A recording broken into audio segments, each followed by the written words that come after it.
Bonsoir à tous et bienvenue à cette édition bilingue du 20h sur Equinox Télévision. Bonsoir à vous Jonathan Babila. Bonsoir Bettine. Good evening televiewers. Thank you for joining us in this edition of the 8 p.m. bilingual newscast on Equinox Television, live from our headquarters in Cameroon's economic capital, Douala. In our top stories tonight, observers criticize the head of state Paul Biya for what they consider as a show of his preference for ex-hostages of foreign nationalities. They are questioning why he did not receive the ex-Cameroonian hostages of Lakdo at the Unity Palace as he did with foreign ex-hostages, but rather assigned Prime Minister Philemon Yang to receive them at the Star Building in the nation's capital, Yaoundé. And also in this newscast, campaigns ahead of the August 27 presidential elections in Gabon entered day 2. Today it started yesterday, notably with a huge and emotional campaign rally of incumbent President Ali Bongo Ondimba's PDG political party at Stade de l'Amitié in the country's capital, Libreville. À la une de ce journal, 30e journée de Ligue 1, l'état du stade gâche le spectacle à l'ouest du pays. À cause de la forte pluie qui s'est abattue dans la localité de Bamenji, les équipes ont eu du mal à dérouler le jeu sur le terrain. À suivre dans ce journal les résultats complets de cette 30e édition, 30e journée donc de la Ligue de football professionnel. Et puis, hors de nos frontières, deuxième jour de campagne au Gabon. Hier, le temps a été donné par le lancement de la campagne avec les meetings des candidats, dont celui du président sortant Ali Bongo qui est revenu sur la question de sa filiation. Voilà pour le sommaire, les détails c'est tout de suite.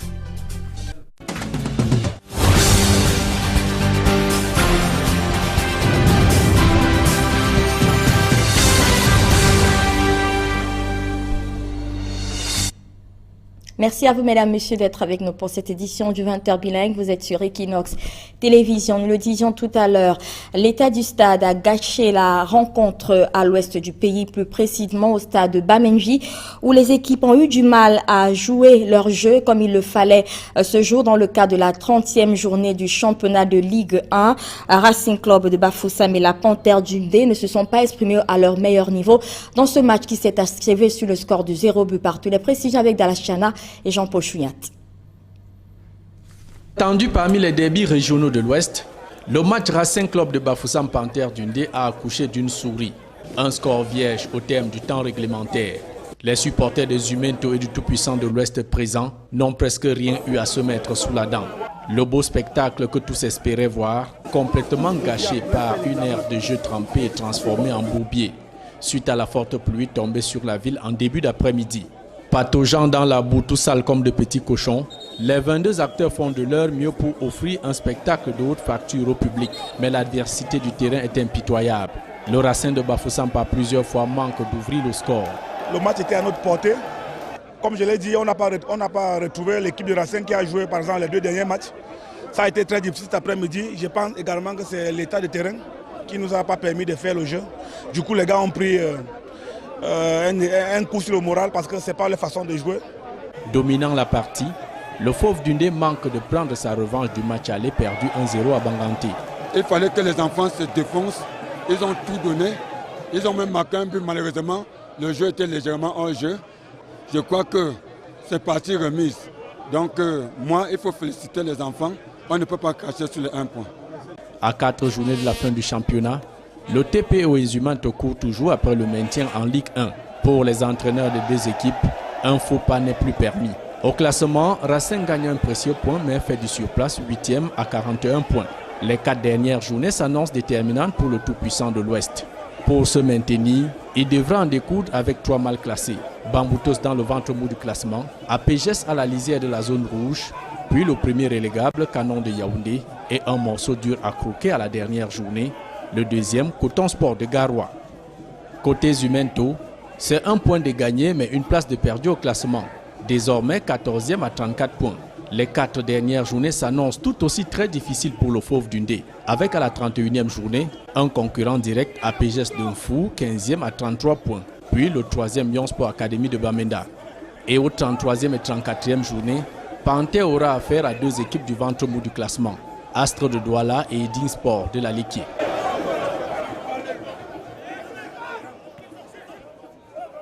Et toujours dans le cadre de cette 30e journée de la Ligue 1, 2 matchs étaient à l'affiche à Douala, enlevé 2 rideaux au stade de la réunification. Les Astres ont battu Lyon, blessé de Foutouni, 2-1. Ensuite, New Star de Douala a été accroché à domicile, 2 buts partout par Yon Sport Academy de Bamenda. Voici à présent les autres résultats de cette 30e journée de Ligue 1. Canon contre Dragon, 2-3 en faveur de Canon. Eding Sport et Aigle de la Ménoise se sont séparés sur le score d'1 but partout. APSH de Fou a pris le dessus sur Cosmos, 4-0. Botafogo a perdu face à UMS de Loum, 3-0. Coton Sport et Union Sport se sont séparés par un match nul, 0 but partout. Bambutos Unisport, même score, 0 but partout. Que Racing contre Panthère, match que nous avons vu à l'instant, 0 but partout. À présent, dans le registre des faits de société, intéressant dans ce journal, à cette pendaison survenue dans la région du Nord-Ouest où un homme s'est donné la mort par pendaison. D'après ses proches, le nommé Peter vivait des moments difficiles avec sa conjointe depuis plusieurs semaines. Les autorités judiciaires ont ouvert une enquête afin de préciser les réels motifs de cette pendaison et de ce suicide. Revenons sur ce cas avec Brice Kamgan et les images de notre correspondant à l'ouest du pays, Ginny Edmonds.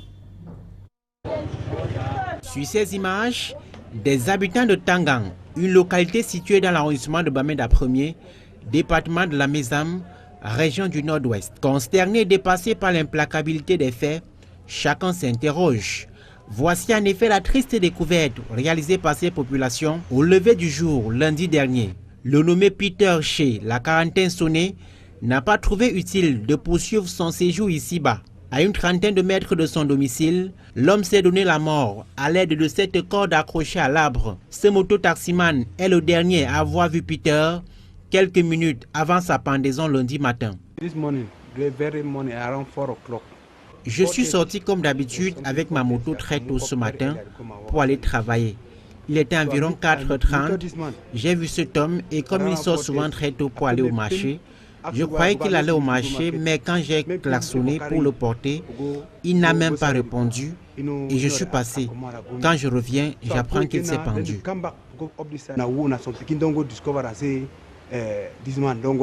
Selon des sources familiales, le défunt avait connu ces derniers jours de nombreux démêlés avec son épouse. Il avait d'ailleurs confié à sa grande sœur qu'il avait ingurgité des potions pour mettre fin à ses jours sur terre. Les diverses actions entreprises pour le dissuader s'avéreront vaines. La sœur aînée du défunt est entendue par la police judiciaire dans le cadre d'une enquête ouverte.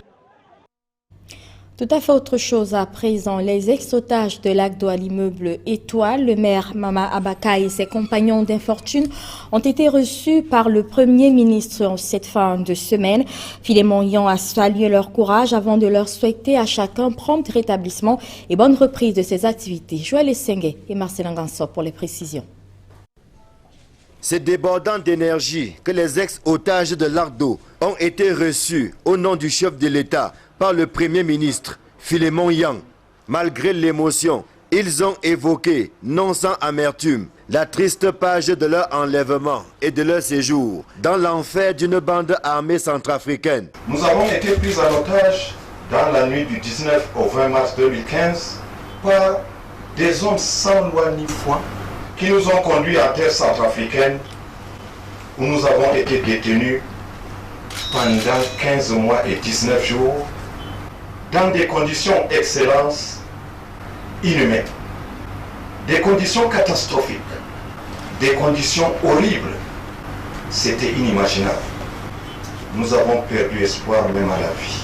Ému à son tour, le Premier ministre a salué au nom du chef de l'État la bravoure et la témérité de ses compatriotes avant de leur porter le message d'espoir. L'espoir en de lendemain qui chante. Le chef d'État exprime sa reconnaissance à tous ceux qui ont contribué de près ou de loin à votre libération. Vous devez savoir que le chef d'État ne ménagera aucun effort pour garantir la sécurité, la paix et la stabilité du Cameroun. Nous sommes très contents de vous avoir avec nous. Le président Paul Biya expert et chacun d'entre vous pourra bientôt retrouver à pleine mesure de ses capacités et recommencer ses activités au service du développement de notre grand pays, le Cameroun.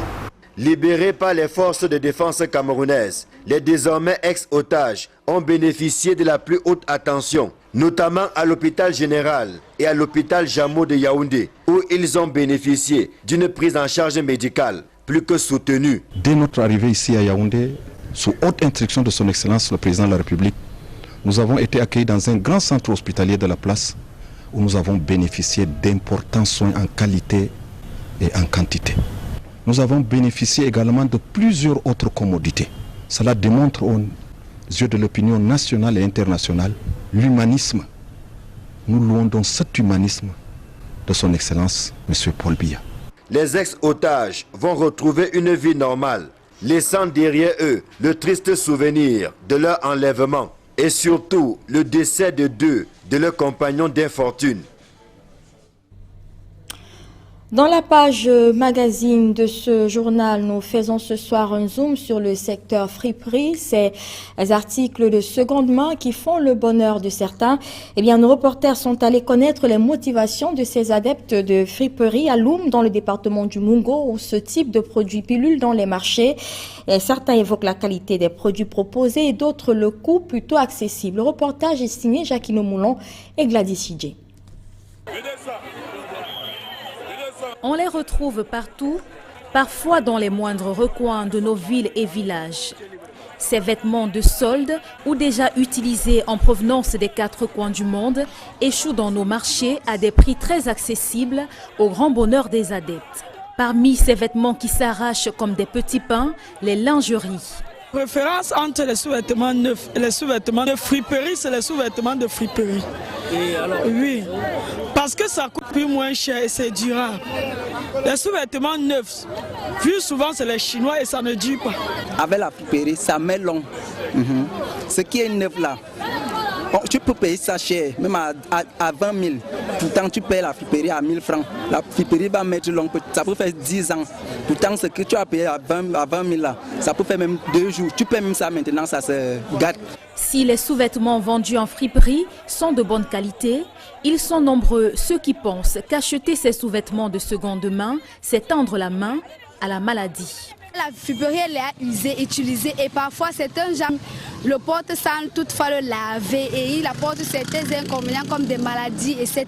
Donc la boutique est bien parce qu'ils sortent directement de l'usine et il n'a pas subi de transformation ou d'utilisation par certains Occidentaux. En préférence, je prends le sous-vêtement neuf. Parce que je crois qu'elle est plus hygiénique de ma part. La friperie là, je sais que c'est un truc qui a déjà été plus utilisé. À côté des raisons liées à la santé, le secteur est de plus en plus concurrentiel. En effet, les sous-vêtements vendus en friperie, on le vend en poupe, contrairement à ceux achetés chez des grossistes chinois. La majorité des clients disaient toujours que la friperie est durable. Au départ, c'était bien. On vendait et on avait les revenus même plus que la friperie. Aujourd'hui, ce n'est pas les mêmes. Nous n'avons pas les mêmes recettes, nous n'avons pas les mêmes bénéfices. Nous cassons vraiment le marché. Il n'y a rien comme un revenu. L'affluence est grande chez les marchands de friperie, à tel point que certains en ont fait leur gagne-pain quotidien. C'est devenu un véritable secteur à part. Le marché se porte bien dans la ville de Loum comme dans les autres villes du pays. Dans nos frontières, nous le disions, deuxième jour de campagne présidentielle au Gabon. Hier samedi, le temps a été donné donc par les candidats à travers des meetings de lancement de cette campagne présidentielle, dont celui donc du président sortant Ali Bongo Ondimba au stade de l'Amitié de Libreville. Le président sortant a rassemblé des milliers de militants. Ali Bongo a tenu à répondre à ses détracteurs au sujet de sa filiation, en notant que le sujet était désormais clos. Je suis le fils de mon père, a martelé Ali Bongo. Plusieurs autres candidats ont aussi lancé leur campagne hier, à l'instar de Jean Ping, entre autres. Au Brésil, le procès de destitution de la présidente Dilma Rousseff devant le Sénat débutera le 25 août prochain, juste après la fin des Jeux Olympiques de Rio. Suspendue depuis mai dernier pour maquillage de comptes publics, Dilma Rousseff sera effectivement jugée devant le Sénat brésilien. Précision avec nos confrères de Euronews. L'étau se resserre toujours un peu plus autour de Dilma Rousseff. La présidente, suspendue le 12 mai dernier, devra affronter un procès. Les sénateurs brésiliens ont voté cette décision à 59 voix contre 21. La date est fixée au 25 août, soit quelques jours après la fin des Jeux Olympiques. D'après les politologues, il faudrait un petit miracle pour que la procédure de destitution n'aboutisse pas.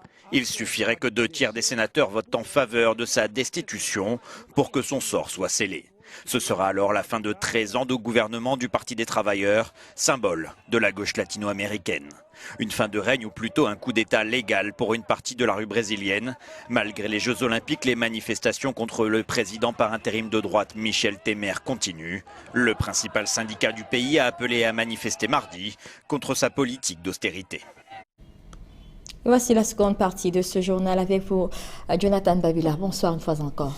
Thank you, Albertine. Daily viewers, welcome to the second segment of this edition of the news on Equinox Television. We begin in sports. Matches counting for the 20th or the 30th playing day of the League One Championship were played in stadia across the country today. In Bafoussam, west region of the country, the encounter pitting host club Racing and Panther of Dundee was marred by the deplorable state of the pitch flooded with mud following a heavy downpour. The match ended on a 0-0 score, and two encounters were played at the Douala Reunification Stadium. Ulster defeated Lyon Blessé 2-1, while New Stars and Young Sport Academy played a 2-2 draw. In the other results, Canon lost to Dragon 2-3. Edin FC and Aigle drew 1-1. Apejes defeated Cosmos 4-0. Canon, Coton and Union played a 0-0 tie, and the UMS defeated Botafogo 3-1. Bambutus FC and Unisport recorded a 0-0 draw. And calm is yet to return to the locality of Tangan in the northwest regional capital Bamenda after a man committed suicide in that part of the country. A man in his early 40s. The reasons for his action are yet to be known. Investigations are on course. Mimi Mefo reports. At the Ntagan neighborhood in Bamenda 1 subdivision, all local inhabitants are heading to the bush when Chair Peter decided to end it all. He used a tie on this tree to hang himself. The macabre discovery was made only after he was no more. The shocking incident Monday is coming after reports of how Chair Peter had on several occasions attempted to take away his own life. According to relatives, we were told that he had been complaining about the unbearable attitude of his wife, but it is still to be confirmed to whether it actually caused him to commit suicide. While relatives continue to grieve for his death, investigations are still underway. A large consignment of smoked fish has been seized from some fishermen engaged in illegal fishing in the locality of Bankim in the Adamawa region of the Republic of Cameroon. The consignment was auctioned by government authorities to the people of Bankim. We have details in this report by Innocent Aze. Inhabitants of the Bankim neighborhoods turned out in their number with bags and buckets to have them filled with cheap smoked fish. The consignment was auctioned in large quantity to the population under the supervision of the divisional officer and delegates of livestock and fisheries of Bankim. This consignment belonged to some illegal and recalcitrant fishermen of Kipo. This early morning, we arrived at Kipo, where we caught the illegal fishermen and confiscated the stock of smoked fish. Authorities say amended rules and regulations governing fishing activities in Kipo were grossly violated by fishermen. The illegal activity was uncovered by guards. We got the report on the illegal fishing. We organized ourselves with the assistance of the law and other forces. We developed a strategy to block and trap these recalcitrant fishermen so that none of them should escape. Fishing in Mapei River is often suspended for a period of 3 months each year to allow for fish maturity and reproduction. We have been sensitizing the fishermen engaged in fishing activities on the necessity of allowing the resources develop and multiply for sustainable exploitation. Violation of laid down rules and regulations governing fishing in Mapei River, according to authorities, calls for sanctions. The ex-Cameroonian hostages who were recently released from captivity, including the mayor of Lagdo, have been received at the Star Building by Prime Minister Philemon Yang, but critics are questioning why President Paul Biya did not receive them himself at the Unity Palace as he has been doing with ex-hostages of foreign nationalities. Roland Akong reports. Prime Minister Yang receives the ex-Cameroonian hostages kidnapped last year by rebels of the Central African Republic. The hostages were released last month by defense forces.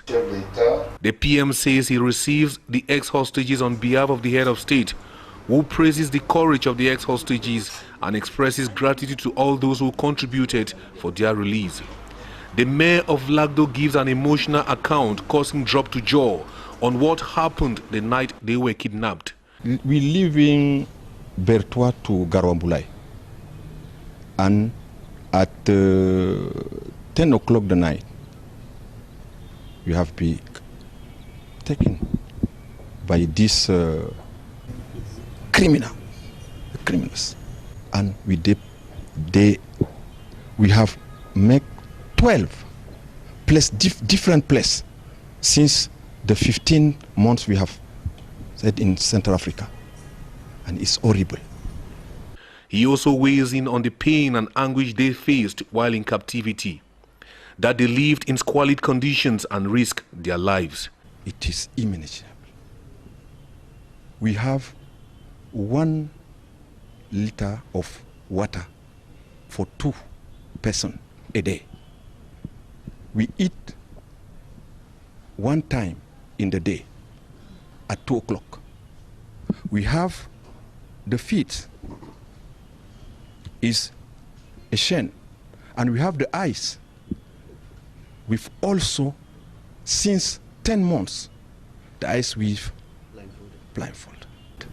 The condition is not easy, and we have a driver who is dead in Central Africa, and you have our president of section, woman section of Lagdo, who died in Central Africa also. But it's the life. We have not. Critics say by assigning the PM to receive the ex-hostages, President Biya shows that he is more interested in receiving in Unity Palace foreign released hostages than Cameroonian released hostages. Now we come back to the country's economic capital, Douala, to talk about traditional leaders who want to become civil status administrators. Speaking here in Douala at a meeting of Wuri traditional leaders, they suggested that prerogatives of civil status administrators be conferred on them to facilitate the process of obtaining civil status documents. We have details in this report. There are still several Cameroonians today in both cities and hinterlands who do not understand the importance of civil status documents like birth, marriage and death certificates. The problem of civil status documents is not limited to remote areas. I am sure that if you make a survey in the city of Douala, you will find people who do not know that they have to obtain these documents in time because there are deadlines. Consequently, many do not care to obtain such documents, while others don't know how, where and when to obtain them, notably birth certificates. When a mother is delivered of a baby, the child's birth certificate should be established within 3 months. Above this length of time, the parents will now have to go through the judiciary, and when parents notice that things are complicated this way, they turn to other sources other than civil status centers of local councils. This opens the way for fake birth certificates. Et du coup, ça ouvre la voie à des faux actes. It was the purpose of this meeting of traditional leaders of the Wuri division that took place in Douala Friday. Some of the traditional authorities suggest that chiefs should be given the prerogatives of civil status administrators. Le chef traditionnel se trouve un peu au cœur du processus. Traditional leaders are somehow at the center of the process to obtain civil status documents. We decided to use this day to reinforce the role of chiefs in the establishment of civil status documents. If chiefs become civil status administrators, it will facilitate the process.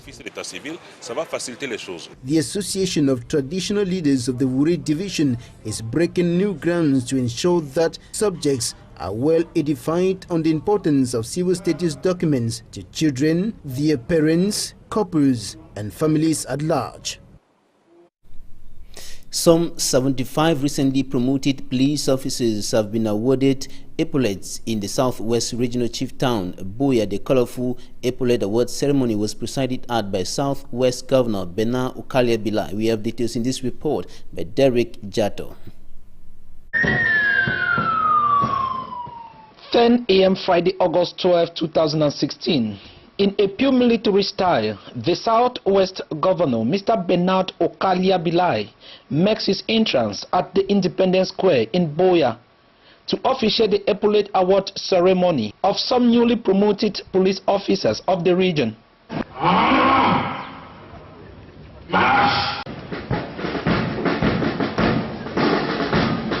This officer is today promoted to the rank of Senior Assistant Superintendent of Police. Another to a senior grade police constable. 27 police officers were stepped up to second grade assistant superintendent of police.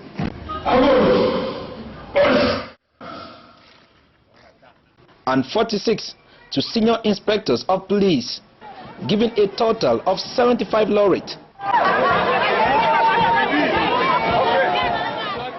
Their tenacity and loyalty to the nation have attracted the promotion, reason why they must keep the flag of peace and security flying. To do my work diligently as a police officer, in order to continue to gain the confidence of the head of state.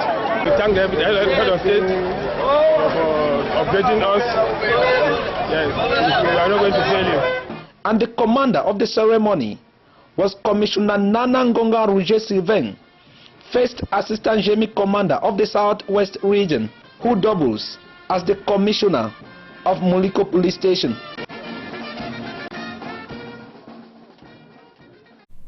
Out of the country, Gabon's 14 presidential aspirants, including incumbent President Ali Bongo Ondimba, have started campaigning ahead of the August 27 presidential race. The incumbents' campaign posters have swallowed those of opposition parties, especially in the country's capital, Libreville. President Ali Bongo Ondimba held a huge rally at Stade de l'Amitié in Libreville yesterday, and speaking at the campaign rally, incumbent Ali Bongo Ondimba revealed his political projects for the country for the next 7 years. He reiterated his determination to take Gabon to emergence and also to ameliorate the condition of young people in the country. Ali Bongo dismissed all allegations by his opponents that he is not a Gabonese. He emphasized that he is the son of his parents. It was a highly emotional campaign rally at the Stade de l'Amitié in Libreville, and the other candidates are also holding rallies, including former AU Commission Chairman Jean Ping, also indicating that or promising to ameliorate the condition of young people in the country. And this is where we end this edition of the 8 p.m. bilingual newscast on Equinox Television. Thank you for staying with us. Good night. Good night, Albertine. Bonne nuit, Jonathan Babila. Mesdames, Messieurs, merci d'avoir suivi cette édition du journal. Passez le bon moment en compagnie de nos programmes qui se poursuivent.